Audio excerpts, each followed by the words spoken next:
جنوبی ایشیا تعاون تنظیم سارک جیسے کبھی یورپی یونین کی طرز پر جنوبی ایشیا کی یونین کہلاتی تھی، اب عملاً غیر فعال ہو چکی ہے۔ اس کا آخری سربراہی اجلاس ایک دہائی پہلے ہوا تھا اور 2016 میں پاکستان کی میزبانی میں ہونے والا اجلاس بھارت کے بائیکاٹ اور بنگلہ دیش سمیت دیگر ممالک کی عدم شرکت کے باعث منسوخ ہو گیا، کیونکہ بھارت کی اس میں دلچسپی ختم ہو گئی۔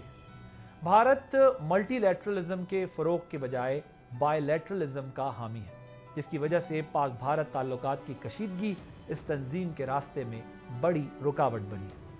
بھارت اکثر سارک اجلاسوں اور اس کی پالیسی سے دور رہا، یہاں تک کہ حال ہی میں بھارت نے سارک کے تحت پاکستانی تاجروں کو ویزے دینے کا پروگرام بھی ختم کر دیا۔ گزشتہ سال ستمبر میں نیپال، بنگلہ دیش اور پاکستان نے یو این اسمبلی کی سائیڈ لائن پر سارک وزرائے خارجہ اجلاس بلانے کی کوشش کی، مگر بھارت نے انکار کر دیا۔ اس کے بجائے بھارت کے وزیر خارجہ نے ایک اور تنظیم بمسٹیک بے of Bengal initiative for multi sectoral technical and economic cooperation کے اجلاس کی صدارت کی، جس میں سارک کے 8 میں سے 5 ممالک شامل ہیں۔ پاکستان اس کا حصہ نہیں ہے۔ مقصد صاف ظاہر تھا کہ پاکستان کو ریجن میں آئسولیٹ کرنا ہے، تنہا کرنا ہے۔ پھر جے شنکر جب شنگھائی تعاون تنظیم کے سربراہی اجلاس میں نریندر مودی کے نمائندے بن کر اسلام آباد آئے تو سارک کے ریوائول کے سوال پر کراس بارڈر ٹیررزم کے الزامات لگانا شروع کر دیے۔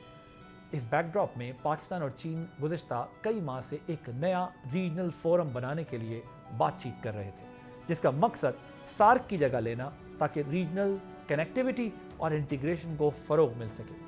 اس حوالے سے 19 جون کو چین کے شہر کنگمنگ میں پاکستان، چین اور بنگلہ دیش کے سفارتکاروں کی ملاقات ہوئی۔ یہ پہلا ایک سہ فریقی اجلاس تھا جس پر بھارت نے خاصی تشویش کا اظہار کیا۔ اس سہ فریقی اجلاس کا مقصد سارک میں شامل دیگر ممالک کو اس نئے گروپ میں شمولیت کی دعوت دینا تھا۔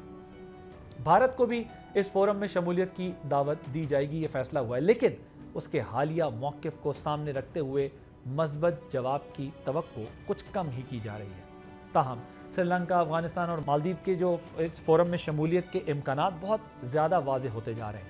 اس نئے فورم کا سب سے بڑا مقصد تجارت کے فروغ کے ذریعے ریجن کو آپس میں جوڑنا ہے۔ اگر اس نئے فورم کی تجویز حتمی شکل اختیار کرتی ہے تو اس میں سارک کے 8 میں سے 5 ممالک شامل ہوں گے اور بھارت اس کا حصہ نہیں ہوگا۔ اسی بھارت کو جیسے بمسٹیک پاکستان ایکسکلوسیو فورم کا جواب بھی مل جائے گا۔ اس کے علاوہ بھارت نے مغرب کو خوش کرنے کے لیے شنگھائی تعاون تنظیم کو بھی اہمیت دینا اب چھوڑ دی ہے، کیونکہ اس میں چین اور روس شامل ہیں۔ ویسے تو بھارت گلوبل ساؤتھ کے لیڈر کے طور پر خود کو پروجیکٹ کر رہا ہے، لیکن عملی طور پر گلوبل ساؤتھ کے 2 گزشتہ سربراہی اجلاس میں نریندر مودی نے شرکت نہیں کی ہے، کیونکہ اس ریجنل بلاک کو روس اور چین کی وجہ سے مغرب اپنے لیے چیلنج سمجھتا ہے۔ سبسکرائب کریں اور بیل دبائیں تاکہ کوئی خبر رہ نہ جائے۔